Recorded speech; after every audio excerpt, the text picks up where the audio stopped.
Welcome to the Deep Dive. Today, we're looking at really an extraordinary life, someone who fundamentally reshaped American society. We're focusing on Dennis Peron. You might know him as the architect of medical cannabis liberation. It's quite a title, so we're going to unpack the story.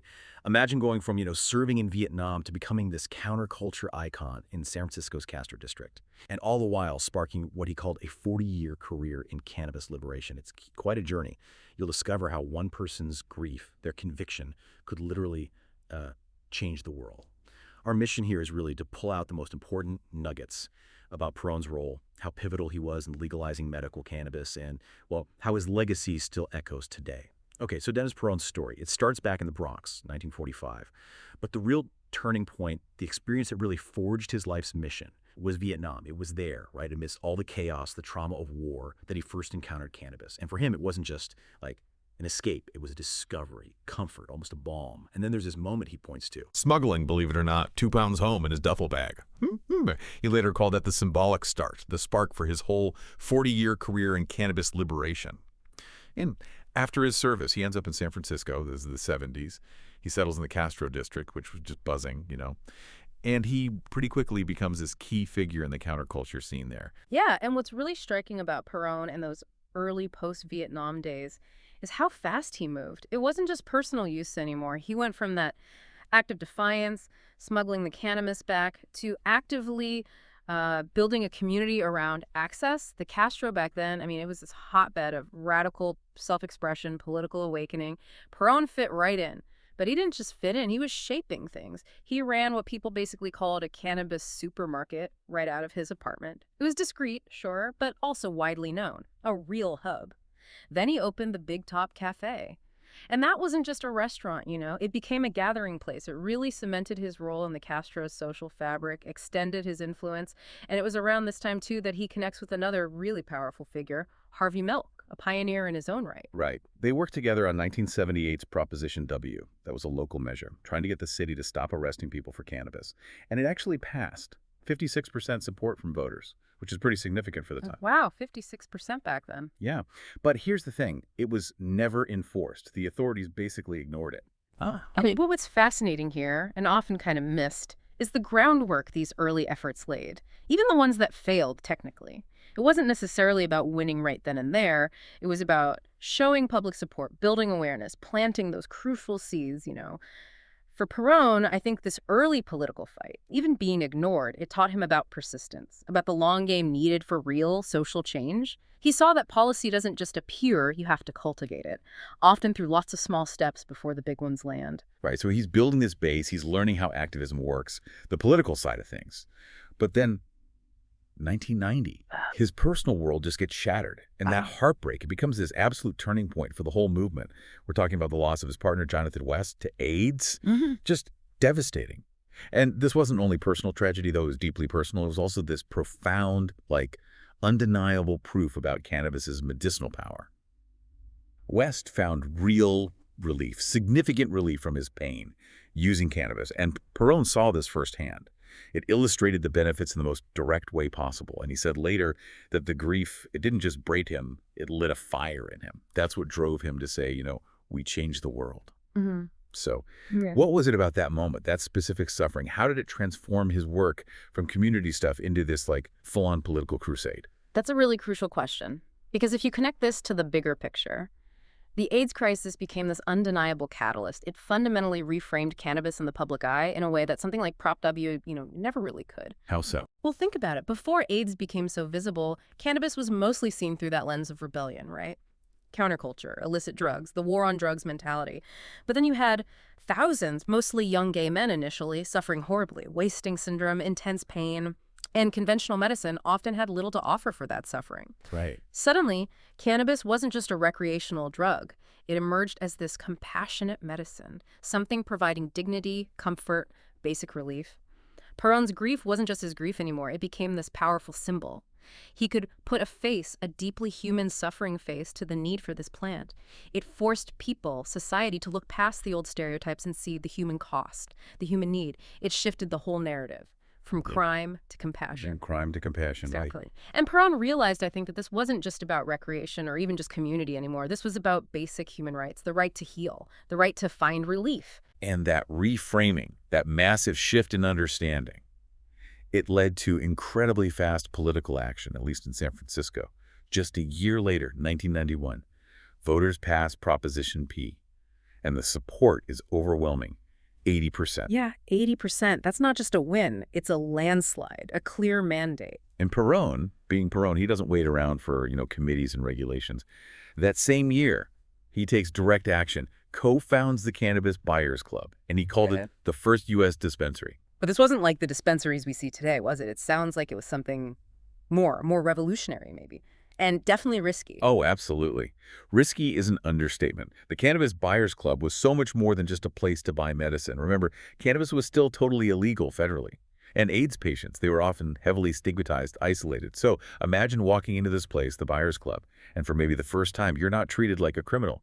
You're a patient seeking relief. It was designed for dignity. It offered, sure, flower and edibles, the actual cannabis products, but it also offered community support, a place with couches where people could just sit, connect with others going through the same hell, find some understanding. The sanctuary? Exactly. It was a true sanctuary. And it was operating right out in the open, directly challenging federal law, daring the authority. I mean, Peron essentially dared them. Are you going to shut down a place providing comfort to dying people? It set this real, tangible model for compassionate access years before any kind of widespread legal industry was even, like, a dream. Okay, so you have Prop P passing with 80%. You have this vital sanctuary, the Buyers Club, operating. But the fight wasn't over, not by a long shot. The sources say, despite raids and arrests, Peron and the club kept facing immense pressure. Right, constant pressure. And this ongoing battle, it pushes him to the next level, the statewide level. Co-writing Proposition 215, the Compassionate Use Act. And the timing here is just incredible, just days before the vote on Prop 215. The Cannabis Buyers Club gets raided again. And Peron himself is arrested. Wow, days before the vote. Yeah.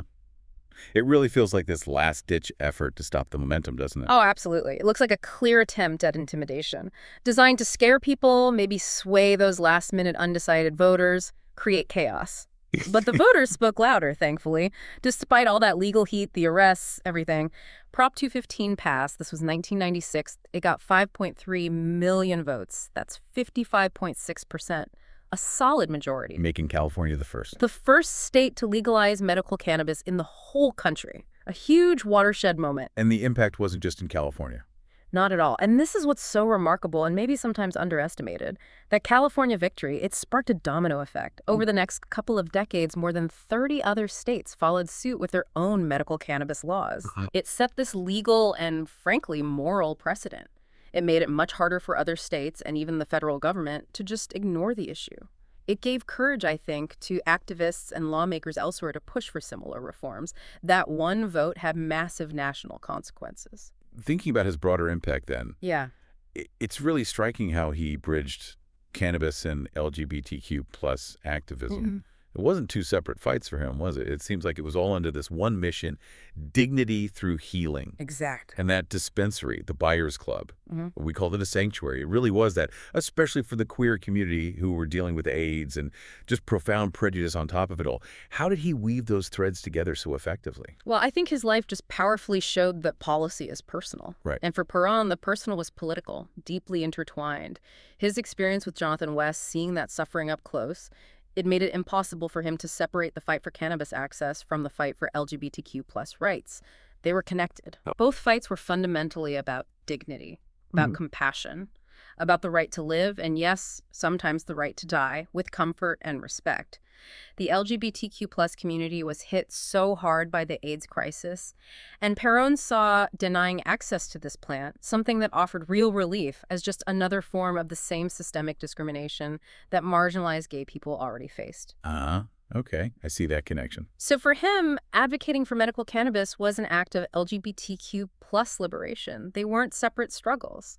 And, it does raise an important question for us today, doesn't it? How often do we miss the connections between different social justice movements? And how often are individual stories, like Peron's grief becoming this engine for change, the most powerful force for liberation across different fronts?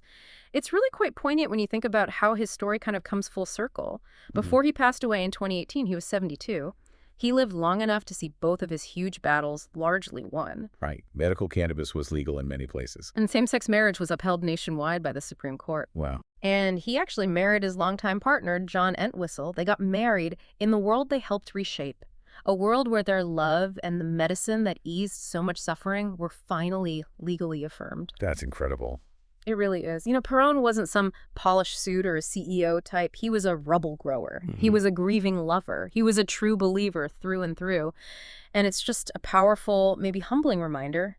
Today's massive multi-billion-dollar cannabis industry, it stands squarely on the shoulders of people like him. Yeah. It was built by those who risked literally everything, their freedom, their reputation, so that others could heal and live and die with some measure of dignity.